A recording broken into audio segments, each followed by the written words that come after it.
balaanu dib u eegno isbedelada muhiimka ah ee ku yimid madaxda dalalka caalamka. Danka Mareykanka, Donald Trump waxa loo caleemo saaray madaxweynaha cusub ee wadankaasi Ruushka. Vladimir Putin oo madaxweyne noqday sanadkii 2000 waxa hadda uu noqday hogaamiyihii ugu muddada dheeraa tan iyo xukunkii Joseph Stalin. warbixin ayaanu haddaba ku eegaynaa isbedeladii siyaasadda caalamka ee sanadkan aynu sii sagootinayno. waxaa soo jeedinaya Cabdiraxmaan Bidhaan.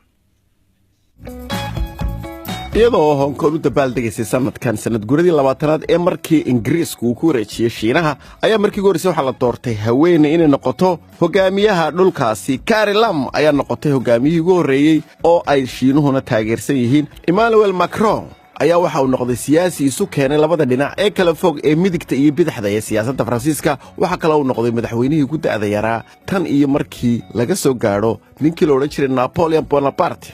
madaxweynaha Iiraan Xasan Ruuxaani ayaa isaguna bilaabay xilli madaxeedkiisii labaad iyada oo uu helay aqlabiyad ballaaran isla markaana ay dad badan ugu codeeyeen inuu isbeddel sameeyo. waxaanad moodaa inuu caga adag ku taagan yahay. xagga Hindiya kursiga madaxweynuhu isagu waxa weeyaan waa sharafun, waxaana sanadkan loo cumaamaday oo loo caleemo saaray Ramnath Kovind iyada oo ay muujinayso in ay ahayd mid lagu soo jiidanayo dadka la haybsooco ee deelka la yidhaahdo, kuwaasi oo Hindiya dhibaato lagu hayo. Singapore markii ugu horeysay iyaga laftigooda waxaa madaxweyne u noqday haweeneydaas oo magaceeda la yiraahdo Xaliima Yacquub. waxay ahayd musharaxa kaliya ee halkaasi ka taagnaa inay noqoto madaxweyne. Kyrgyzstan oo dal ka tirsan wadamadii ka go'ay midowga Soviyeeti ayaa markii ugu horeysay tan iyo 1991 waxaa si nabad ah xukunka la isugu wareejiyay. ra'iisul wasaarihii dalkaasi Zoran Byeganov ayaa loo doortay in uu noqdo madaxweynaha dalkaasi. dalka Kenyana waxay lagdantaba Uhuru Kenyatta ayaa noqday madaxweynihii dalkaasi Kenya kadib markii ay halkaasi jilibka isu dhigeen Raila Odinga oo isagu markii dambe sheegay inuu qaatacay wareegii labaad ee doorashada, waxaana uu ku dhawaaqay ururka iska caabinta ee qaranka. Jarmalkuna halkii ayay ka sii wadeen siyaasadooda iyagoo dib u doortay Angela Merkel sanadka 2017 iyadoo noqotay mid taariikhi ah oo markii afraad doorashadaasi heshay. Rwandana madaxweyne Paul Kagame cidina agtiisa may soo marin, waxaana uu codka ku qaaday 98.360.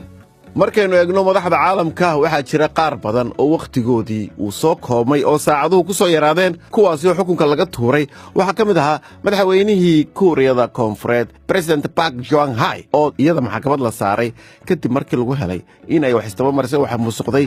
waxaa kale oo galaaftay musuqmaasuqa ra'iisul wasaarihii Pakistan ee 3 jeer Nawaz Sharif isagoo halkaasi laga qaaday xukunkii kadib markii waraaqihii la odhan jiray Panama Papers ay ku soo baxeen sida uu arrimaha isu weydaaranayo. dhanka kale Kurdiyiinta laftigooda ayaa iyaguna isbedelada iyo dabayluhu qaateen kadib markii uu xukunka ka tegay Mas'uud Barzani oo 12 sannadood halkaasi garwadan ka ahaa dawladda ismaamulka hoose ee Kurdiyiinta kadib markii ay sameeyeen afti ku saabsan in ay Kurdidu noqoto dal madax bannaan. laakiinse markiiba caalamka oo dhan ayaa ka hor yimid, gaar ahaana dawladda Baqdaad.